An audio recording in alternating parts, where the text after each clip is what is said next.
Hello and welcome प्यारे बच्चों आज फिर से मैं आप लोगों के लिए एक बेहद ही शानदार क्वेश्चन लेकर आया हूं।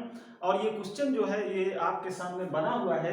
यहाँ पर मैं आपको समझाऊंगा कि यहाँ पर हमें क्या करना है, फिर हम इसे बड़े ही आराम से सॉल्व करेंगे। तो प्यारे बच्चों यहाँ पर हमें क्या करना है, देखिए अभी ये सिस्टम पूरी तरह से इक्विलिब्रियम में है। ठीक, अब अगर मैं इसको थोड़ा सा खींच करके रिलीज कर दूं तो ये एसएचएम करेगा, ये ऑस्किलेशन परफॉर्म करेगा। तो प्यारे बच्चों इसके ऑस्किलेशन का जो टाइम पीरियड है वो हमें बताना है। तो ये हमारा क्वेश्चन था प्यारे बच्चों। तो चलिए इसको हम सॉल्व करते हैं। एक बात मैं और बता दूं कि टाइम पीरियड हम किसी भी सिस्टम के लिए कैसे निकालते हैं ये मैं पहले अपने वीडियोज में बता चुका हूं। तो उस वीडियो का लिंक भी मैं डिस्क्रिप्शन में दे दूंगा। तो जिस बच्चे को भी ये ना पता हो कि कैसे हम टाइम पीरियड निकालते हैं तो एक बार वो वीडियो जरूर देख लेना, आपको पूरी तरह से समझ में आ जाएगा कि टाइम पीरियड के लिए हम किन स्टेप्स को फॉलो करते हैं। और उन्हीं स्टेप्स को फॉलो करके आप भी टाइम पीरियड निकालना सीख जाएंगे। तो चलिए यहाँ पर हम सॉल्व करते हैं। तो सबसे पहले प्यारे बच्चों हमारा कर्तव्य होता है टाइम पीरियड निकालने के लिए कि सबसे पहले तो मीन पोजीशन फाइंड की जाए। अब देखिए पता है हम लोगों को कि मीन पोजीशन पर जो नेट फोर्स होता है पार्टिकल पर वो जीरो होता है। तो अभी ये सिस्टम इक्विलिब्रियम में है, तो इसका मतलब यह है कि इस पर अभी कोई फोर्स नहीं है, या मैं कहूं कि नेट फोर्स इस पर जीरो है। इसका मतलब यही इसके लिए मीन पोजीशन भी हो जाएगी। मतलब अभी ये जिस स्थिति पर है यही इसके लिए मीन पोजीशन भी हो जाएगी प्यारे बच्चों। ठीक, तो पहला स्टेप तो यही होता है कि मीन पोजीशन को फाइंड करना। तो मीन पोजीशन तो हमने फाइंड कर ली। दूसरा स्टेप क्या होता है टाइम पीरियड निकालने के लिए, दूसरे स्टेप में प्यारे बच्चों हम क्या करते हैं कि इस मीन पोजीशन पर एक फोर्स रिलेशन होता है उसको लिखते हैं। तो चलिए फोर्स रिलेशन यहाँ पर लिखने की कोशिश करते हैं। प्यारे बच्चों जब इसको यहां से लटकाया गया होगा ना तो इक्विलिब्रियम में आने से पहले ये थोड़ा सा नीचे चला होगा, जिस वजह से ये जो स्प्रिंग है ये थोड़ा सा एलोंगेट हो गई होगी।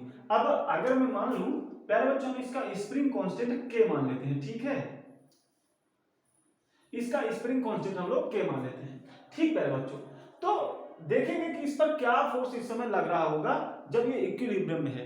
नेट फोर्स इस पर जीरो है, नेट फोर्स जीरो है, नेट फोर्स इस पर नहीं है। लेकिन यहां पे ऊपर क्या फोर्स लग रहा है और नीचे क्या लग रहा है ये हमें देखना है। ठीक है, तो चलिए जैसा कि मैंने बताया कि इक्विलिब्रियम में आने से पहले थोड़ा सा नीचे चला होगा।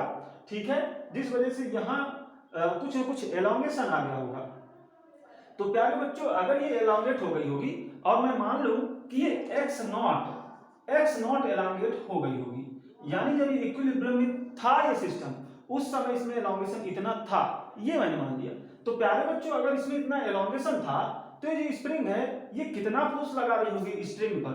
देखिए ये स्ट्रिंग है, ये स्ट्रिंग यहां से आके मान लीजिए कि इस पॉइंट पर स्प्रिंग से कनेक्टेड है। ठीक, तो स्प्रिंग अगर इतनी एलोंगेट है इनिशियली तो स्ट्रिंग की इस पॉइंट पर कितना फोर्स लगाएगी प्यारे बच्चों को इस तरह से लगाएगी के एक्स नॉट, है ना।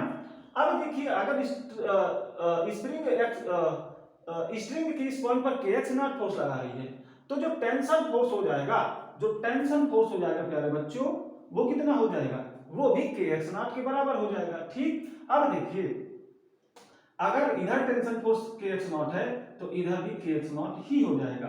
ठीक प्यारे बच्चों, तो यहां पर देखिए अगर यहां इसकी डायरेक्शन हम बदल लेते हैं। अब हम अगर पुली के लिए ले रहे हैं सिस्टम तो पुली के लिए जरा देखिए इसके लिए डायरेक्शन इस तरह से ली जाएगी फोर्स की, मतलब एक टेंशन फोर्स इस साइड एक टेंशन फोर्स इस साइड, दोनों का मैग्नीट्यूड के एक्स नॉट है, इधर भी के एक्स नॉट हम लिख लेते हैं, ये भी टेंशन फोर्स ही है प्यारे बच्चों। ठीक है, और पुली में इस वाली रस्सी के द्वारा क्या टेंशन फोर्स लगा होगा, अगर ये एंड और ये एंड इस पे जो टेंशन फोर्स टी है तो प्यारे बच्चों नीचे वाले जो रस्सी है इस पे जो टेंशन फोर्स होगा वो 2t के बराबर होगा।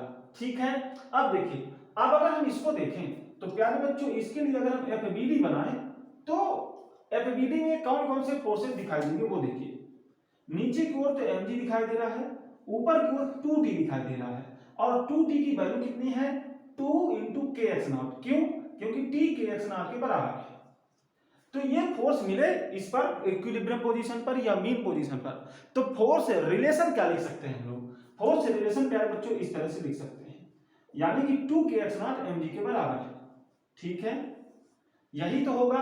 अगर ये बराबर होंगे इधर और इधर वाले फोर्स, तभी तो ये इक्विलिब्रियम में है, तभी तो ये फोर्स इस पर नेट जीरो है ना। तो ये हो गया मीन पोजीशन पर फोर्स रिलेशन। ठीक है, ये हमारा दूसरा स्टेप प्यारे बच्चों कंप्लीट हो गया। तीसरे स्टेप में हम क्या करते हैं, तीसरे स्टेप में हम थोड़ा सा इसको खींचेंगे, थोड़ा सा हम इसको खींचेंगे। जरा एक काम कर लेते हैं,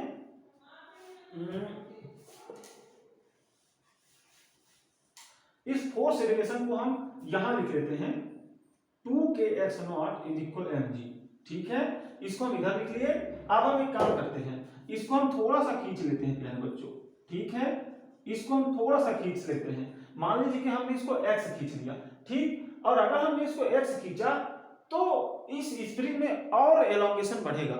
अब कितना एलोंगेशन बढ़ेगा वो हमें देखना है। तो चलिए प्यारे बच्चों इधर जरा समझ लीजिए, ये जब भी हमारा पुली वाला केस होगा तो देखिए यहां पर मान लीजिए यहां केस कुछ इस तरह से है, यहां इस तरह से रस्सी इस तरह से होती हुई इस तरह से गई है ना, इस तरह से, और इस एंड से स्प्रिंग बंधी हुई है। ऐसा केस है प्यारे बच्चों हमारे पास, है ना। अब देखिए यहां पे ये पुली अगर x चले, पुली अगर x चल रही हो तो देखिए x चला दीजिए तो पुली अब यहां आ जाएगी, x चल करके पुली यहां आ गई। ठीक है, तो रस्सी का ये एंड जरा देखिए और ये एंड देखिए, ये अब कहां होगा, जब पुली यहां होगी तो ये एंड कहां होगा, यहां पर, और ये एंड कहां होगा, ये प्यारे बच्चों यहां पर होगा। तो आप देखिए जब पुली या पुली का सेंटर की मैं बात करूं, हम सेंटर से ही समझ लेते हैं। पुली का सेंटर अगर x चला तो पुली जो रस्सी है इसके एंड कितना चला, ये एंड x इधर आया और ये एंड भी x नीचे आया। तो कुल मिलाकर मैं ये देख सकता हूं कि अगर पुली x चल रही है तो जो रस्सी है वो 2x टाइट हो रही है, यानी 2x यहां पर टाइट हो रही है। तो एक चीज समझ लीजिए कि अगर पुली x चलाई जाए तो रस्सी 2x टाइट होना है। ठीक है, अब देखिए यहां पे मास x डिस्प्लेस किया गया नीचे की ओर, तो मास के साथ साथ पुली भी x से नीचे आएगी। अब अगर पुली नीचे आई तो ये रस्सी कितनी टाइट होगी, 2x प्यारे बच्चों, है ना, क्योंकि ये x नीचे आई है तो रस्सी खींचेगी 2x, अभी मैंने बता दिया। अब देखिए रस्सी का ये एंड यहां पर तो बंधा हुआ है, इसलिए रस्सी इधर से तो मिलेगी नहीं, 2x हमें चाहिए, हमें 2x चाहना है, तो रस्सी इधर से बंधी हुई है तो इधर से नहीं आ सकती, लेकिन रस्सी इधर स्प्रिंग से बंधी हुई है, तो ये स्प्रिंग अगर 2x खींच जाए तो ये रस्सी 2x खींच जाएगी, है ना। तो कुल मिलाकर के इसके x नीचे खींचने पर जो स्प्रिंग है इसमें 2x का एलोंगेशन और बढ़ जाएगा। मतलब इनिशियली पहले इतना एलोंगेशन था लेकिन अब 2x का एलोंगेशन और बढ़ गया होगा। तो कुल मिलाकर के अब जो स्प्रिंग फोर्स बन गया होगा प्यारे बच्चों, जो अब स्प्रिंग फोर्स होगा वो कुछ इस तरह से होगा, x0 + 2x, ये स्प्रिंग फोर्स होगा। तो अब टेंशन फोर्स भी बदल गया प्यारे बच्चों। ठीक है, अब टेंशन फोर्स कितना हुआ, इधर भी और इधर भी, ये दोनों जगह टेंशन फोर्स अलग अलग हो गया। हम यहाँ पर टेंशन T' मान लेते हैं, और यहां पे जो हो जाएगा वो हो जाएगा kx + x0, और इधर क्या हो जाएगा kx + 2x और x0 + 2x, ये फोर्स हो जाएगा प्यारे बच्चों। ठीक है ना। अब देखिए अगर ये फोर्स इधर है तो इधर कितना फोर्स लगेगा, 2T', यानी कि अब अगर मैं देखूं तो इस ब्लॉक पर क्या फोर्स बन रहा होगा। ठीक है, देखिए ऊपर 2T', तो 2 और T' की जगह क्या लिख लिया हमने, kx0 + 2x, नीचे की ओर तो mg ही लग रहा होगा, है ना। तो अब हम इस पर नेट फोर्स देखेंगे। तीसरा स्टेप हमारा यही होता है कि हम इस पर नेट फोर्स देखें। तो चलिए नेट फोर्स देख रहे हैं, चलिए नेट फोर्स क्या मिलेगा, 2kx0 + 2x - mg, यही हो जाएगा। इसको और आगे सॉल्व करें तो इस तरह से मिल जाएगा, कितना, 2 × 2 = 4, तो 4kx - mg। अब एक चीज देख लीजिए, 2kx0 mg के बराबर था, हमने यहां पर देखा था, कहीं पर हमने लिखा होगा, ये हमने लिखा है 2kx0 = mg। जो सेकेंड अपना स्टेप होता है, सेकेंड स्टेप में हम क्या प्राप्त करते हैं, जो मीन पोजीशन है वहां पर फोर्स रिलेशन। तो ये देखिए मीन पोजीशन पर फोर्स रिलेशन ऐसा था। ठीक है, तो यहां से हमने देखा कि ये चीज mg के बराबर है, तो ये चीज mg के बराबर है, और यहाँ mg माइनस के साथ है, तो ये इसको कैंसिल कर देगा। तो जो F नेट बना वो कितना बना प्यारे बच्चों, 4kx, ठीक, ये तो एफ नेट हो गया। अभी हम इसमें साइन को भी लगाएंगे। साइन कैसे लगाएंगे वो जरा देख लीजिए। एफ नेट की डायरेक्शन प्यारे बच्चों ऊपर की ओर होगी, लेकिन जो एक्स है वो किधर होगा?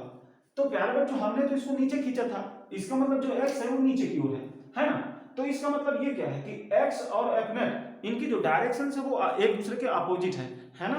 तो इसलिए यहाँ पर हम एक माइनस साइन लगा लेंगे, जो कि ये बताएगा, ये माइनस साइन क्या बताएगा कि जो x है ना उसके अपोजिट डायरेक्शन में f है। तो ये यहां से मिल गया प्यारे बच्चों f नेट। अब क्या करना है, जो SHM की बेसिक इक्वेशन होती है हमारे पास क्या होती है, f net is equal minus kx। ये जो बेसिक इक्वेशन होती है SHM की, तो ये SHM की बेसिक इक्वेशन है। यहां से हम इसको कंपेयर करा लेंगे और फिर फार्मूला डायरेक्टली ये वाला लगा देंगे, 2 pi under root m by k।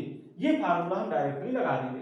तो प्यारे बच्चों यहाँ पे मास तो m ही है, 2 पाई तो रहेगा ही, k क्या आएगा? तो यहां से कंपेयर करिए, k की जगह पे यहाँ पर 4k है, k की जगह पर यहाँ पर क्या है 4k प्यारे बच्चों।